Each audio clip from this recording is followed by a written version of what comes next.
Hi, this is Cheryl back with you from Farmhouse Frugally.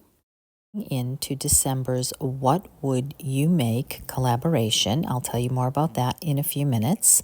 I am starting with a wooden frame that I thrifted for $2 once upon a time, have it in my stash and have not used it. So I thought that I would begin today by making something out of these new transfers that I tried.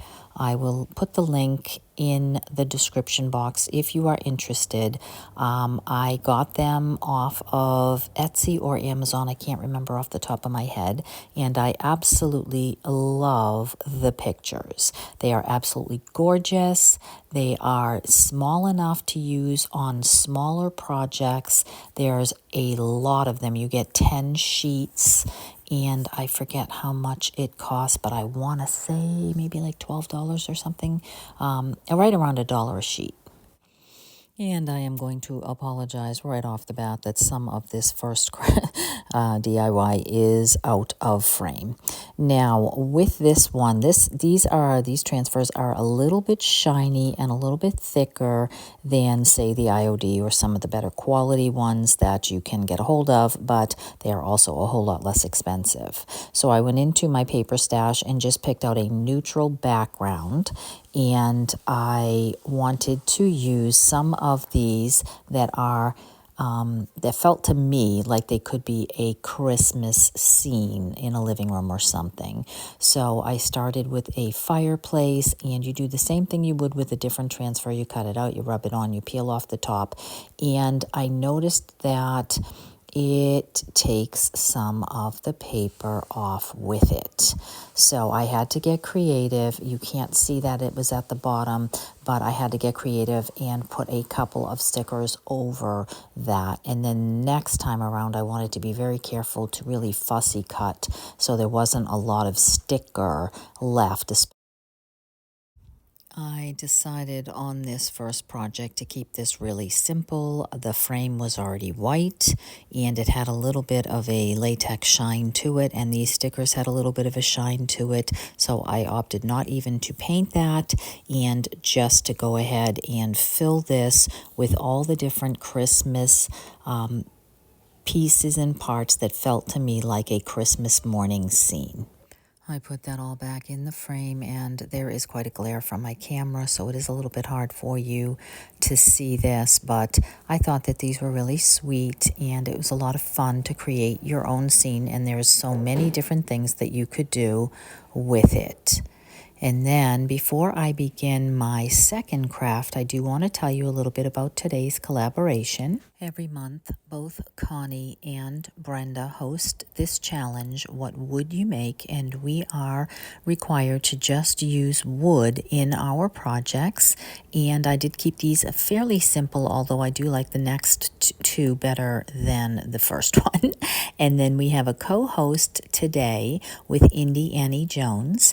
And this challenge is a lot of fun. So if you're ever interested, you can DM one of those hosts and they will add you in to this collaboration. Now that takes me on to this scrap wood project. I had a whole bunch of little pieces in my garage, and I decided to just sand them down and make some more ornaments. I begin by painting one in a pretty robin's egg blue, one in cream, one in black, and then I will stain the fourth one.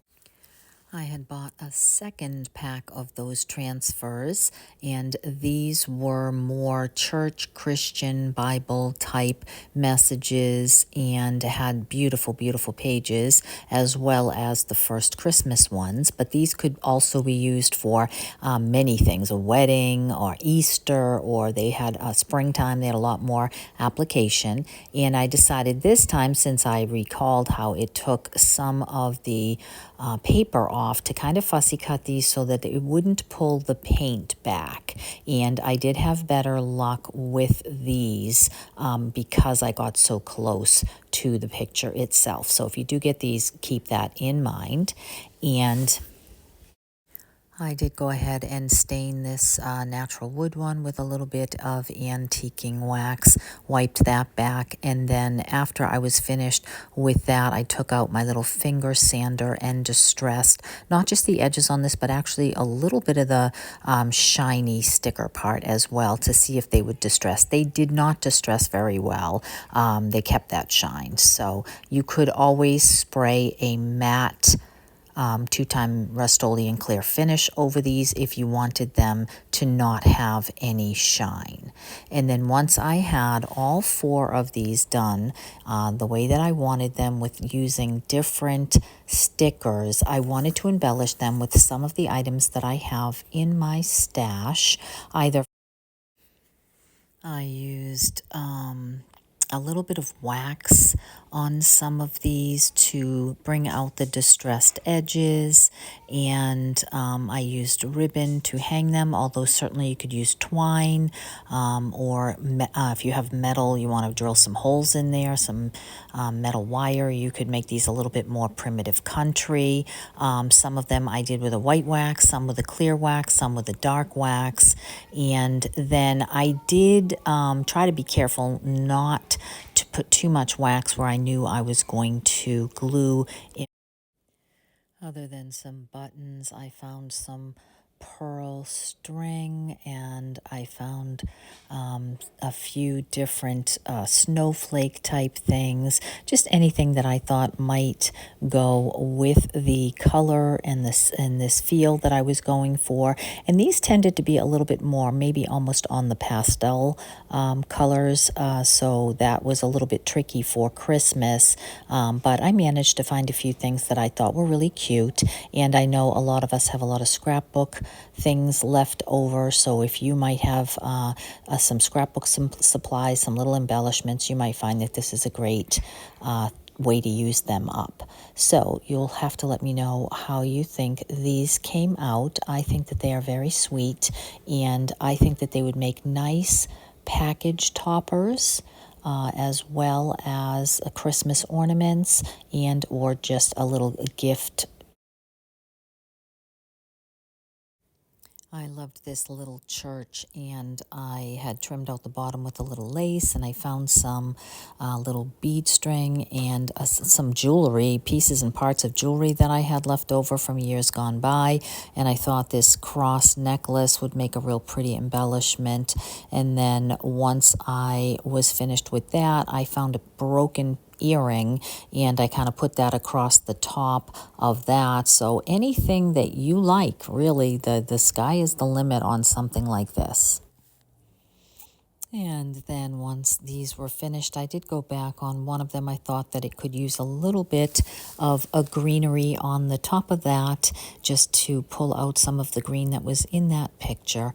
Make a whole bunch more of these, and if I had a booth or if I had an outlet to sell these, I think that you could easily get several dollars. And so let me know which one of these 4 is your favorite. Hopefully you can see the embellishments well in the video, with the little beads and buttons and other things, jewelry, and these little shiny snowflakes, things that I added on to them. I think I love the blue one with the church, but I have to say, I think my favorite here might be this rocking horse. This is just absolutely adorable, would be so cute for a new baby.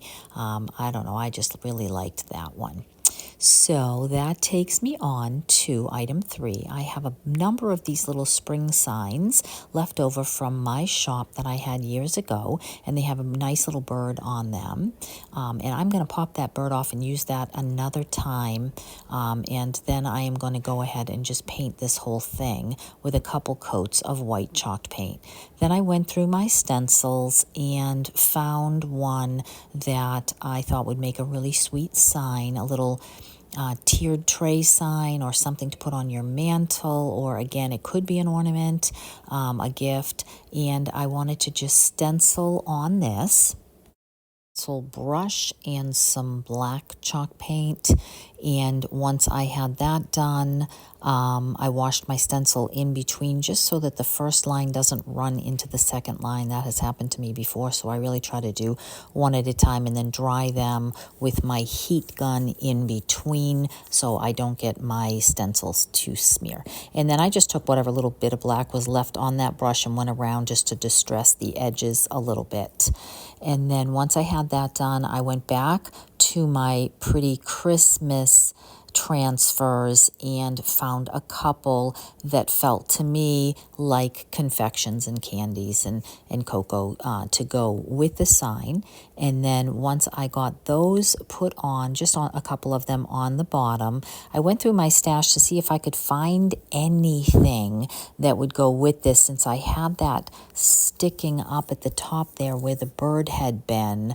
That was hard to get out, so I thought I would try to take advantage of it. If I had done something Christmassy, I could have put a Christmas tree at the top there, but since I had done something in this confection area, it took me a little bit to find something I had. I thought the little whisk was sweet. I added some greens underneath it, and I added some pink ribbon to match the items that I had chosen with the stickers and the little transfers, and then I just tied that onto that top. And I think that this came out absolutely adorable. I do not have a lot of pink in my home, but my husband just so happened to be having a piece of cheesecake, and I thought, well, before he eats that, let me snap a little picture of it. How cute is that to go with this? So I thought that was really, really sweet. And that is it for today's What Would You Make videos. I am having a lot of fun this Christmas, doing some different things than I would normally do. And so I hope that you are also enjoying the feel of these videos. If there's something you'd like to see specifically, let me know. Thanks so much for stopping by. Don't forget to check out the playlist in my description box for all the people that joined this collaboration, as well as the host videos, and I will see you soon. Take care.